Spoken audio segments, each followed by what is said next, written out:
Hello students, today we are going to study Science and Technology Part 1, Chapter 3, Chemical Reactions and Equations. In this chapter, we have studied about chemical reactions, balancing a chemical reaction or chemical equation, rules of writing chemical reaction and types of chemical reactions. A physical change takes place due to change in the parameters such as temperature, pressure. The physical change म्हणजे काय तर भौतिक बदल. The physical change कशामुळे होतात? Due to change in the parameters. Which parameters? Temperature, pressure म्हणजे तापमान, दाब. Often a physical change in reversible. Physical changes are reversible. We know physical changes are reversible and chemical changes are irreversible. म्हणजे physical change पुन्हा पुन्हा होतात. For example, ice converts into water or water converts into ice. बर्फाचे पाण्यात रूपांतर होणे किंवा पाण्याचे पुन्हा बर्फात रूपांतर होणे. It's a physical change. Means physical changes are reversible. The composition of matter remains the same in physical change. For example, ice is transformed into water on heating and water is transformed into ice on cooling. That means composition of matter remains same in a physical change. म्हणजे physical चेंजेसमध्ये जे मॅटरचं composition आहे ते बदलत नाही. तर matter of composition म्हणजे काय? त्या द्रव्याचे संघटन ते बदलत नाही. ते काय होते? कॉन्स्टंट राहते. उदाहरणार्थ बर्फाला उष्णता दिली तर पाण्यात रूपांतर होते. पाण्याला फ्रीजमध्ये ठेवून टेम्परेचर कमी केलं तर त्याचं बर्फामध्ये रूपांतर होतं. On the contrary, if the composition of matter changes during a process then it is called chemical change. Then what is the difference between physical and chemical change? In a physical change, composition of matter remains the same. But in a chemical change, composition of matter changes. Means, what is meant by chemical change? If the composition of matter changes during a process, then it is called chemical change. When we call a particular process or phenomenon as a chemical change, some chemical reactions are taking place in the constant matter. तर पहा, जेव्हा chemical change होतो त्यावेळी composition change होतो आणि आपल्याला नवीन पदार्थ मिळतो. पुन्हा त्याचं जर आपण कन्व्हर्शन करायचं म्हटलं तर मूळच्या पदार्थात करता येत नाही. Means chemical changes are irreversible. A chemical reaction is a process in which some substances undergo bond breaking and are transform into new substances by formation of new bonds. पहा, a chemical reaction is a process in which some substances undergo bond breaking and transform into new substances by formation of new bond. म्हणजे bond break होतात आणि new bond form होतात आणि new substance काय होतो आपल्याला तयार होतो. The substances taking part in chemical reaction are called reactants. म्हणजे केमिकल रिॲक्शनमध्ये जे सबस्टन्स पार्ट घेतात त्यांना काय म्हणतात? Reactants. For example, copper sulphate means CuSO4 plus zinc means copper sulfate reacts with zinc.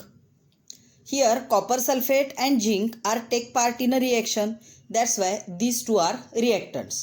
In this reaction, zinc sulfate ZnSO4 plus Cu, these are the products. Means substances formed as a result of chemical reaction by formation of new bond are called products. Means in this reaction of copper sulfate and zinc are reactants and new substance is formed, zinc sulfate plus copper. These are the products. Here example is given. Formation of carbon dioxide gas by combustion of coal in air is a chemical reaction. Means carbon reacts with oxygen to form carbon dioxide. Here carbon and oxygen are reactants and carbon dioxide is a product. In this reaction, coal and oxygen are the reactant while carbon dioxide is a product. A chemical reaction is represented by writing a chemical equation. तर equation कशी right करायची ते आपण पाहणार आहोत. Chemical equations. Let us first look at a chemical reaction in the activity. These activities, तर त्या activity आहेत त्या तुमच्या सिलेबसमधून काही ड्रॉप केलेल्या आहेत.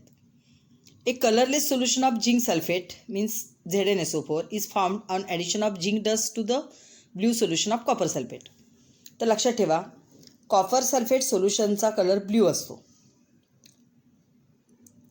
या ब्ल्यू कॉपर सल्फेटची झिंक डस्ट बरोबर जर रिॲक्शन झाली तर aqueous solution of zinc sulphate and copper is form. Means A colourless solution of zinc sulphate is form on addition of zinc dust to the blue solution of copper sulfate. This chemical reaction can be written as brief as follows. Here word equation is written. Aqueous solution of copper sulfate plus zinc dust gives aqueous solution of zinc sulfate plus copper. This simple way of representing a chemical reaction is called a word equation किंवा त्यालाच शाब्दिक समीकरण असं म्हणतात मराठीमध्ये. Aqueous solution of copper sulfate reacts with zinc dust to form aqueous solution of zinc sulfate plus copper. This simple way of representing a chemical reaction is known as word equation. A word equation can be written in a further condensed form by using chemical formulae. Copper sulfate plus zinc gives zinc sulfate plus copper. Means aqueous solution of copper sulfate, its chemical formula is CuSO4. Zinc dust Zn to form zinc sulfate ZnSO4 plus Cu. It's a chemical reaction by writing this word equation by using the chemical formulae. The representation of chemical reaction in a condensed form using chemical formulae is called a chemical equation. बघा फरक समजला का? Representation of chemical reaction in words is known as word equation. And representation of chemical reaction by using a chemical formula is known as chemical equation. In the above equation, copper sulfate means CuSO4 and zinc are the reactants. Zinc sulfate and copper are the products. And properties of reactant and products are totally different. The ionic bond in the reactant copper sulfate breaks and the ionic bond in the product zinc sulfate is formed during the chemical reaction. पहा, copper सल्फेटमधील bond break झाला आणि zinc सल्फेटमध्ये bond form झाला. म्हणजे ही काय आहे? Chemical reaction. Writing a chemical equation और how to write chemical equations. आता केमिकल इक्वेशन्स कशी लिहायची? आता आपण इथं वरती लिहिलेलं आहे, पण त्याला काही रूल्स आहेत. पहा, let us now see the conventions followed while writing a chemical equation. In a chemical equation the reactants are written on the left hand side. We know CuSO4 and Zn are written on the left hand side, while products are written on the right hand side. Products are on the right hand side. An arrow heading towards the products is drawn between them. हा जो arrow आहे तो काय केला आहे? प्रॉडक्ट्सकडे त्याचं heading आहे. पहा, in a chemical equation reactants can be written on the LHS means left hand side. Products can be written on the right hand side means RHS. Arrow heading towards the product is drawn between them means between reactant and product. This arrow indicates the direction of the reaction. हा arrow काय करतोय? तर chemical रिॲक्शनची direction दाखवतो आपल्याला, म्हणजे रिॲक्टंटकडून प्रॉडक्टकडे इकडे चाललाय तो. Second point, if the reactants or products are 2 or more than 2, they are linked with plus sign. पहा, या ठिकाणी कॉपर सल्फेट प्लस जिंक लिहिलेलं आहे. Means if reactants or products 2 or more than 2, then they are linked to be plus sign. For example, see in this equation copper sulphate plus zinc gives zinc sulfate plus copper. Means reactants and products are linked by using the plus sign. Third point, to make the chemical equation more informative, the physical state can be written. Means for gas G, liquid L, solid S. When gas is evolved in the chemical equation, then instead of G it can be indicated by using the arrow. पहा या ठिकाणी carbon dioxide gas evolve झाला आहे म्हणून वरच्या दिशेने काय केलं आहे, ॲरो दाखवलं आहे. Means arrow is pointing towards upwards. If the product form is insoluble solid in the form of precipitate, when precipitate is formed in the chemical reaction, then arrow pointing downward. म्हणजे जर precipitate form होत असेल तर असा खालच्या दिशेने arrow दाखवायचा आणि गॅस फॉर्म होत असेल तर असा वरच्या दिशेने काय करायचा, ॲरो दाखवायचा.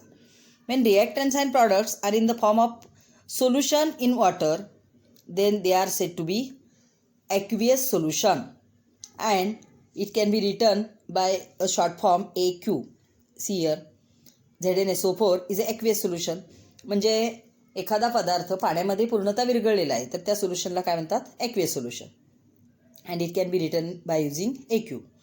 Thus the equation can be written as CuSO4 is in aqueous state, zinc is in solid state, ZnSO4 is also in aqueous state and copper is in solid state.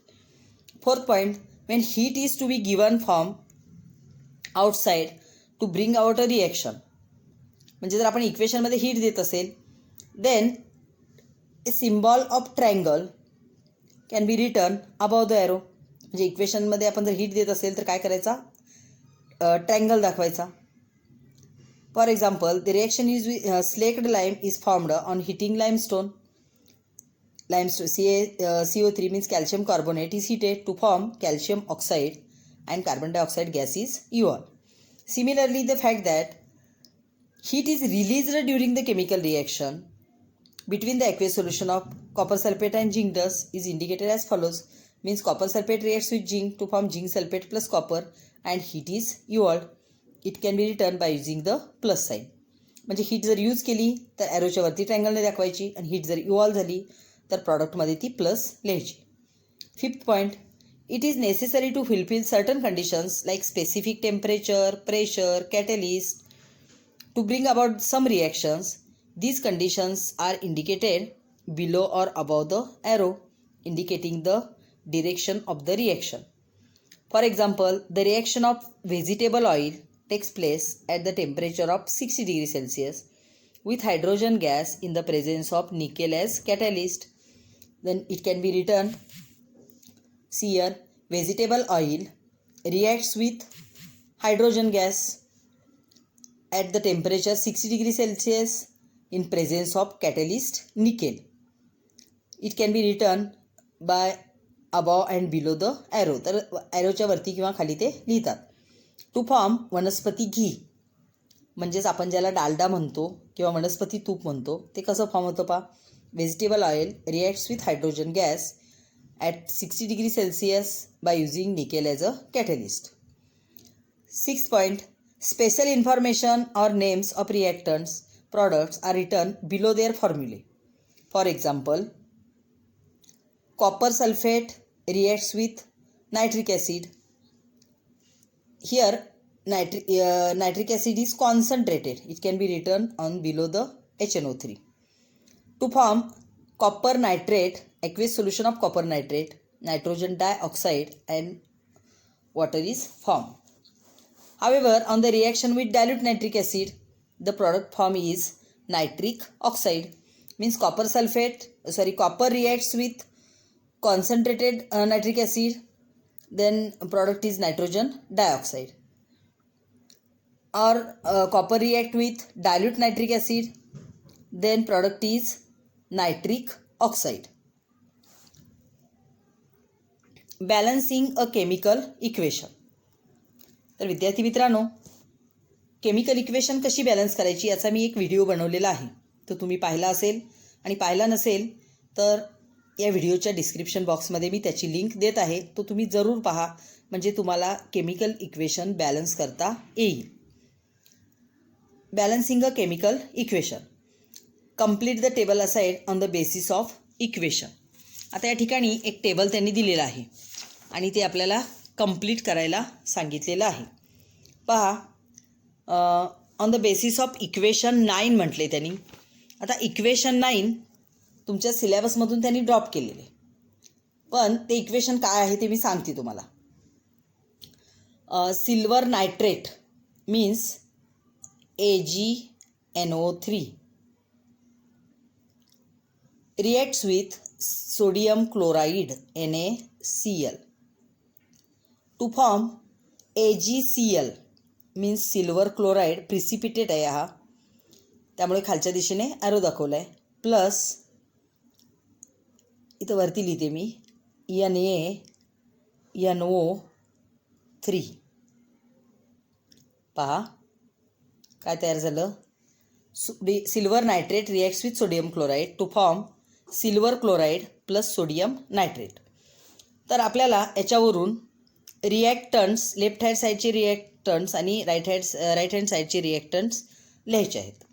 आता आपण लेफ्ट हँड साईड म्हणजेच reactant लिहूया आणि right hand साईडला product आहेत.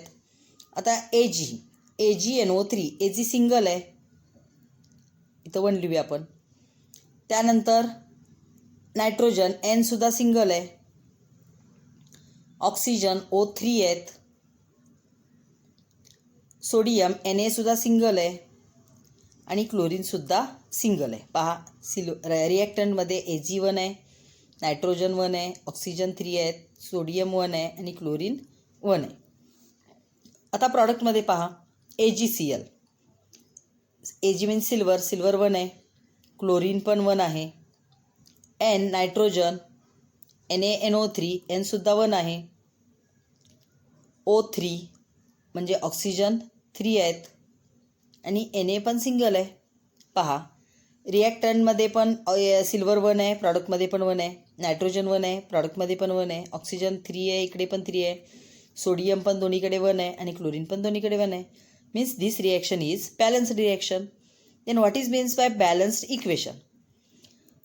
It is in that the number of atoms of the elements in the reactants is same the number of atoms of those elements in the product. Then such reactions are known as balanced reaction or balanced equation. म्हणजे एखाद्या इक्वेशनमध्ये रिॲक्टंटमधले atoms आणि प्रॉडक्टमधले atoms जर same असतील तर त्या इक्वेशनला काय म्हणतात? Balance equation. If the number of atoms of each element is not same on two sides means RHS and LHS, then such type of equation is known as unbalanced equation. पहा पुन्हा एकदा ऐका. Number of atoms in a reactants and products are same, then such reactions or equations are known as balanced equation. But if the number of atoms of each element is not same on LHS and RHS, then such equations are known as unbalanced equations. Steps in balancing a chemical reaction.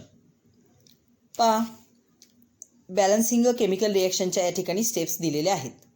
आता reaction काय दिली आहे? Sodium hydroxide react with sulphuric acid H2SO4. Sodium hydroxide and H2SO4 are the reactant. To form sodium sulfate means Na2SO4 plus water means H2O.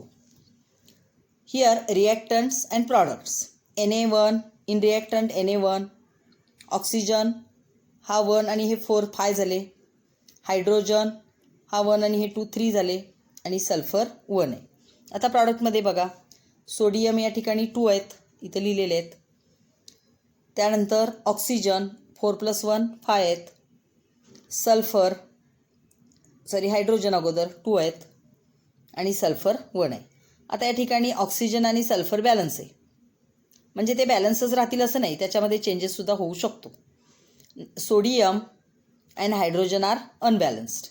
आता step 2ला त्यांनी काय केले पहा, काय सांगितले इथं स्टेप 3ला. स्टेप 2मध्ये हे केलं आपण. स्टेप 1 म्हणजे ही रिॲक्शन, स्टेप 2मध्ये आपण काय केले? रिॲक्टंट आणि प्रॉडक्टमधले ॲटम काउंट केले. आता स्टेप 3 काय? It is convenient to start balancing an equation from the compound which contains the maximum number of atoms. आता हे कमी करू शकत नाही आपण, पण ज्याच्यामध्ये मॅक्झिमम नंबर ऑफ ॲटम्स आहेत तिथून आपण काय करायचं? बॅलन्स करायला सुरुवात करायची. Moreover it is convenient to first consider that element in this compound which has unequal number of atoms on the 2 sides. तर जे अनइक्वल आहेत ते आपल्याला बॅलन्स करायचे. पहा in the reactants NaOH and in the product Na2SO4. आता NaOH मध्ये sodium 1 आहे आणि प्रॉडक्टमध्ये सोडियम 2 आहेत. मग काय केलं बॅलन्स करण्यासाठी? NaOHला 2 कोइफिशियंट लिहिला. मीन्स 1 × 2 2 होतील आणि इकडे ऑलरेडी 2 आहेत. म्हणजे सोडियम बॅलन्स करण्यासाठी काय केलं? 2 NaOH केला. म्हणजे रिएक्शन काय होईल? 2 NaOH plus H2SO4 gives Na2SO4 plus H2O. लक्षात आलं का? पहा आता इथं सोडियम 2 झाले, इकडे पण सोडियम 2 आहेत. पण त्या सोडियम 2 लिहिण्यामुळे अजून काही अनबॅलन्स झालं आहे का ते आपण पाहूया. पहा reaction 2 NaOH plus H2SO4 gives Na2SO4 plus H2O. Again count the atoms, number of atoms in reactants and products. Here sodium 2, oxygen, these 2 oxygens, आता इथं 2 लिहिल्यामुळे हे 2 झाले आणि हे 4, 6 ऑक्सिजन झाले. तर हायड्रोजन हे 2 आणि हे 2, 4 झाले. सल्फर मात्र 1च आहे. आता प्रॉडक्टमध्ये बघा Na2 2 आहेत, सल्फर सिंगल आहे, ऑक्सिजन 4 + 1 5 आहेत आणि हायड्रोजन 2 आहेत. म्हणजे सोडियम आपण बॅलन्स केले, सल्फर ऑलरेडी बॅलन्स आहेत, पण ऑक्सिजन त्यामुळे काय झाले? अनबॅलन्स झाले आणि हायड्रोजन पण अनबॅलन्स आहेत. पुढे काय सांगितलं? Check whether the equation 10 is balanced or not. तर equation 10 is unbalanced. We find that equation 10 is not balanced as the number of oxygen atom and hydrogen atom are unequal. लक्षात येते का? पहा ऑक्सिजन आणि हायड्रोजन ॲटम रिएक्टंट आणि प्रॉडक्टमधले कसे आहेत? Unequal आहेत. Means it is a unbalanced equation. Apply factor 2 to the product H2O for the balancing the equation. आता हायड्रोजन बॅलन्स करायचे आहेत. मग हायड्रोजन बॅलन्स करण्यासाठी H2Oच्या पुढे कोएफिशियंट काय लिहिला? 2 लिहिला. मग त्यामुळं काय होईल? पहा हा 2 लिहिल्यामुळे इकडे सोडियम 2 आहेत, इकडे पण सोडियम 2 आहेत. हायड्रोजन हे 2 + 2 4 आहेत. आता इथं 2 लिहिल्यामुळे हायड्रोजन 2 2 4 झाले, म्हणजे हायड्रोजन बॅलन्स झाले. इथं दाखवले पहा. In the reactance NaOH and H2SO4 initially 4 काय बघायचे? 4 हायड्रोजन ॲटम 4 आहेत आणि बॅलन्स केल्यानंतर पण ते 4च राहतील. या ठिकाणी काय झालं? प्रॉडक्टमध्ये हा 2 लिहिल्यामुळं इनिशियली 2 होते, पण 2 लिहिल्यामुळे 2 2चं काय झाले? 4 झाले, म्हणजे हायड्रोजन बॅलन्स झाला. Check whether the equation 10 is the balanced or. आता इथं डॉट दिलेला आहे वरती, 10 डॅश दिलेला आहे, इथं 10 डबल डॅश दिला आहे, इज बॅलन्स ऑर नॉट. आता हे आपल्याला चेक करायचं आहे ते बॅलन्स आहे किंवा नाही. आपण इथेही चेक करू शकतो. पहा 2 Na आहेत, इकडे पण 2 Na आहेत. ऑक्सिजन हे 2 + 4 6 आहेत, इथं हे 4 + हे 2 6 आहेत, झाले 6 दोन्हीकडे. हायड्रोजन हे 2 + हे 2 4 आहेत, इकडे पण 2 2चं 4 झाले.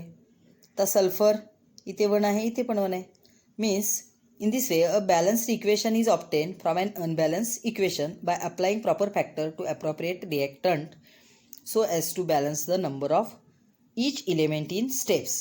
तर विद्यार्थी मित्रांनो, हे जर तुम्हाला समजलं नसेल तर तुम्ही अवश्य बॅलन्स्ड इक्वेशनचा व्हिडिओ पहा, म्हणजे तुमच्या लक्षात येईल. Types of chemical reactions.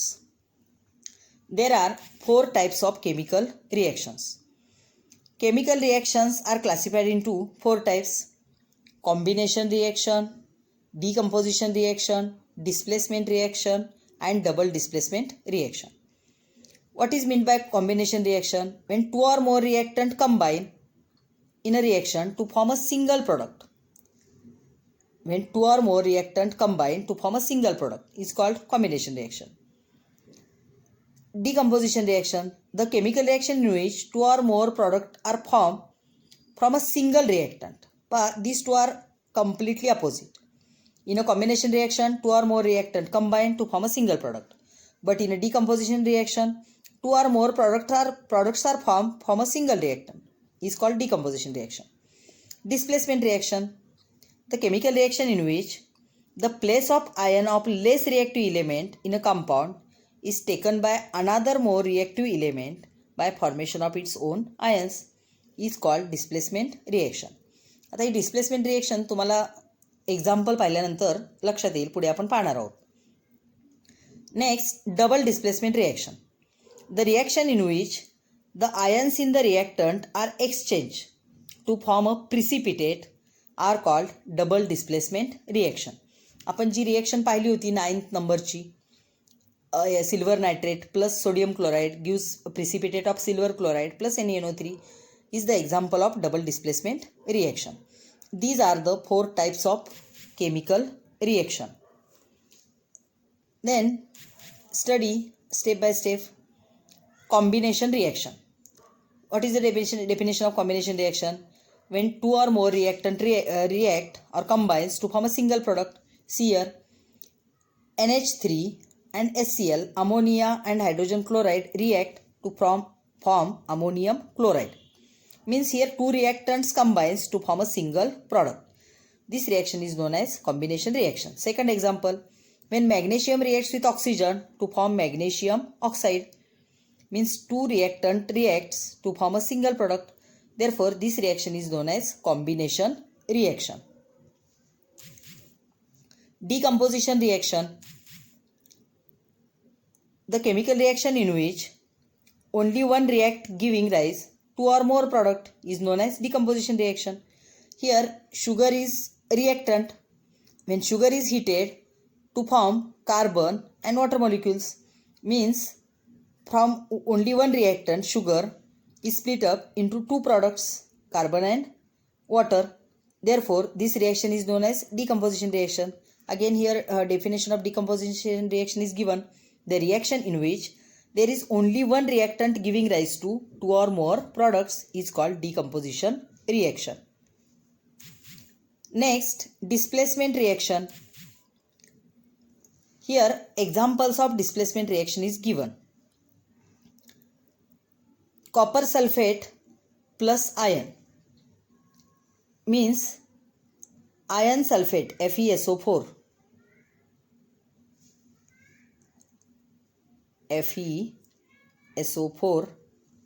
plus Cu. Here iron is more reactive and copper is less reactive. Then more reactive element iron displaces the copper from its compound, and such type of reaction is known as displacement reaction. Here copper sulfate reacts with lead Pb, then PbSO4 plus Cu. Here lead is more reactive than copper. Therefore, it displaces a copper from its compound copper sulfate and lead sulfate is formed. Such type of reactions are known as displacement reaction. Next, double displacement reaction. The example of double displacement reaction is